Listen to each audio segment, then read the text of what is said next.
Halo siswa-siswi yang terkasih, selamat berjumpa kembali dalam video pembelajaran fisika dan kali ini topik yang hendak kita bahas adalah medan magnet induksi. Nah, kenapa disebut medan magnet induksi? Ada induksinya karena biasanya medan magnet itu dihasilkan oleh magnet batang seperti gambar ini.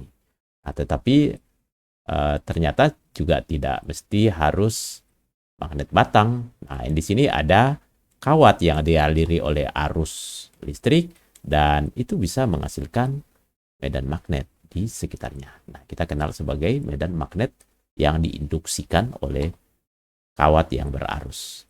Baik, untuk selanjutnya mari kita lihat dulu kompetensi dasar yang hendak dimintakan kepada siswa-siswi sekalian, yaitu kalian harus mampu menganalisis medan magnet, kemudian menganalisis induksi magnetik dan gaya magnet pada berbagai produk teknologi.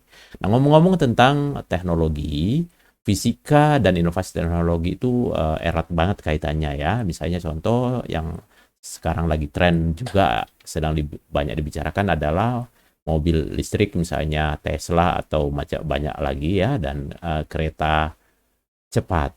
Nah, ini ada hubungannya dengan topik kita, yaitu memanfaatkan teori atau menerapkan teori tentang elektromagnetik, dan itu ada hubungannya dengan medan magnet induksi. Baik, kita coba lihat fenomena menarik berikut ini. Nah, di sini yang pertama adalah ternyata arus listrik itu menghasilkan medan magnet. Ini yang kita kenal tadi sebagai medan magnet induksi. Yang kedua, ternyata kalau ada perubahan medan magnet yang masuk ke dalam kawat atau melingkupi kawat, maka kawat itu bisa menghasilkan listrik. Nah, menarik bukan? Kemudian yang lebih menarik lagi adalah kalau di sini ada kawat yang dialiri oleh arus listrik, lalu kawat tersebut ditempatkan di dalam medan magnet, ternyata pada kawat tersebut bekerja gaya. Wah, ini sungguh menarik ya. Karena gaya tersebut mungkin kita bisa manfaatkan untuk melakukan sesuatu pekerjaan. Jadi, kita bisa membuat inovasi untuk memanfaatkan gaya-gaya tersebut. Nah, seperti misalnya di sini, sekedar untuk memperlihatkan, kalau misalnya di sini ada medan dari magnet batang, ya, arahnya ke bawah, lalu ada kawat, di atas ada baterai, kemudian mengalirkan arus. Nah, kita perhatikan, kalau kita jalankan, nah ini ada yang menarik ke sana, berarti ada gaya ke sana. Nah, ini gaya magnet. Ini nanti juga akan kita pelajari, tapi mungkin tidak dalam video ini. Oke, kita lanjut. Dan yang pertama, kita lihat dulu bagaimana pola dan kekuatan medan magnet induksi di sekitar kawat lurus yang panjang dan berarus listrik. Nah, sebenarnya ini pertama kali diteliti oleh Hans Christian Ørsted, ya, yang menyimpulkan atau mengamati bahwa ternyata memang arus listrik itu menghasilkan medan magnet. Mari kita kembali ke sini. Di sini ada selembar kertas yang di atasnya ditaburi oleh serbuk besi, lalu ada kompas, kemudian ada kawat yang kalau nanti kita aliri oleh arus listrik, ya, coba kita aliri arus listrik, nah maka terbentuk pola dari serbuk besi tersebut berbentuk lingkaran. Kalau kita tambahkan garis-garis yang mewakili sebagai medan magnet induksi, maka kita akan simpulkan polanya berbentuk lingkaran dengan arah panah seperti diberikan dalam gambar. Nah, untuk gampang mengingat arah medan magnet, maka kita gunakan kaidah tangan kanan. Perhatikan tangan kanannya seperti ini. Nah, kita menggenggam kawat di mana ibu jari ini kita sejajarkan atau searahkan dengan arah arus, dan berarti 4 jari itu adalah arah dari pola medan magnet. Polanya lingkaran seperti ini. Tapi nanti kalau misalnya ditanya di manakah arah medan atau kemanakah arah medan magnet di titik ini, titik di bawah, persis di bawah medan jarum magnet, jarum kompas tersebut, maka jawabannya adalah Jawabannya sesuai dengan arah panah ke sana. Jangan dibuat melingkar gitu ya. Tapi di titik ini saja arah panahnya ke sana. Kalau misalnya jarumnya kita geser ya misalnya. Nah, kalau di sini ya berarti panahnya atau arahnya kita sebut sesuai dengan arah panah B yang ada di sini. Oke, bagaimana kalau arusnya kita rubah? Nah, kalau kita rubah ternyata semua berubah juga ya. Nah, termasuk kaidah tangan kanannya, genggamannya juga berubah. Baik, itu tentang pola dan arah medan magnet induksi di sekitar kawat berarus. Selanjutnya kita coba lihat bagaimana besar dari atau kekuatan dari medan magnet tersebut. Nah, di sini diberikan persamaan B sama dengan min I per 2πr. Ini sebenarnya ada penurunannya, cuma tidak ditunjukkan dalam video ini.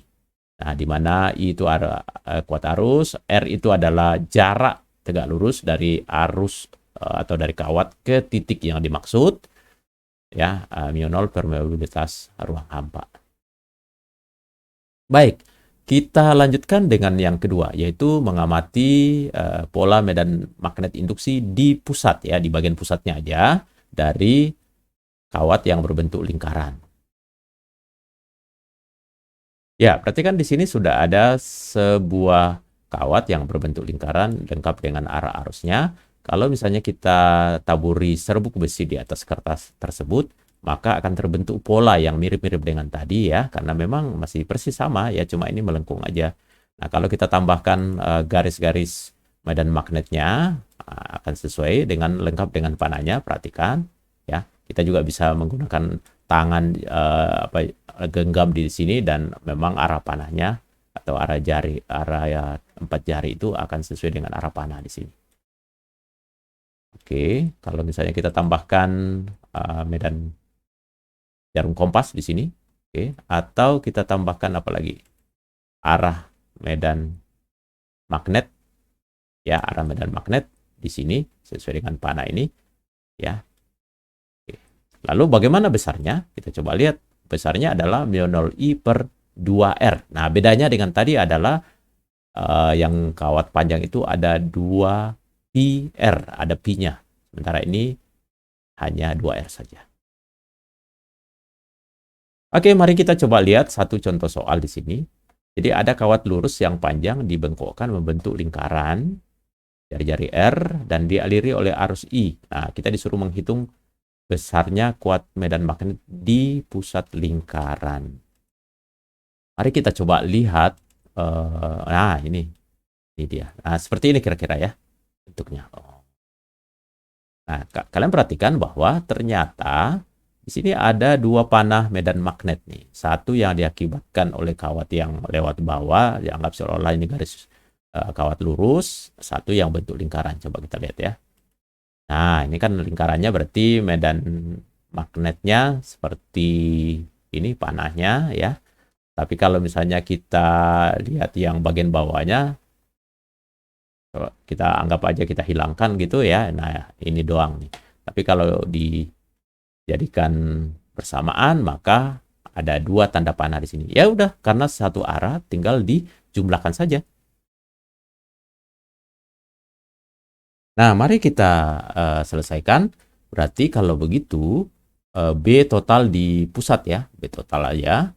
Karena searah, jadi kita tinggal jumlahkan. B untuk diakibatkan oleh lingkaran, ditambah dengan B yang diakibatkan oleh kawat yang panjang. Nah, B yang diakibatkan oleh lingkaran itu μ0 I dibagi dengan 2R. Kemudian B yang diakibatkan oleh kawat yang panjang, μ0 I dibagi dengan 2πr. Berarti ini bisa diselesaikan, disederhanakan menjadi μ0 I per 2R dalam kurung 1 ditambah dengan 1/pi.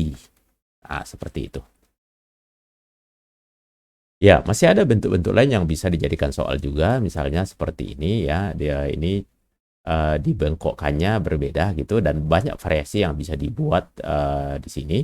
Tetapi yang perlu kalian ketahui adalah arah medannya itu ternyata tidak searah lagi untuk model pembengkokan seperti ini.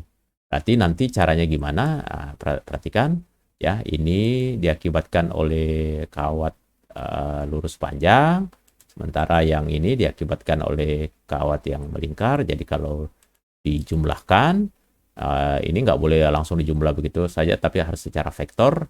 Jadi harus pakai apa ini? Pitagoras ya. Nah, begitu. Ya, baik, demikian video pembahasan medan magnet induksi. Masih banyak yang akan kita lanjutkan di video berikutnya. Tetapi biarlah nanti kalian tetap semangat belajar dan mempelajari ilmunya dengan baik sehingga suatu hari kelak kalian mampu berinovasi ya dengan mengaplikasikan teori fisika yang kalian sudah dapatkan gitu. Demikian video ini dan tetap semangat, salam sehat selalu, Tuhan memberkati.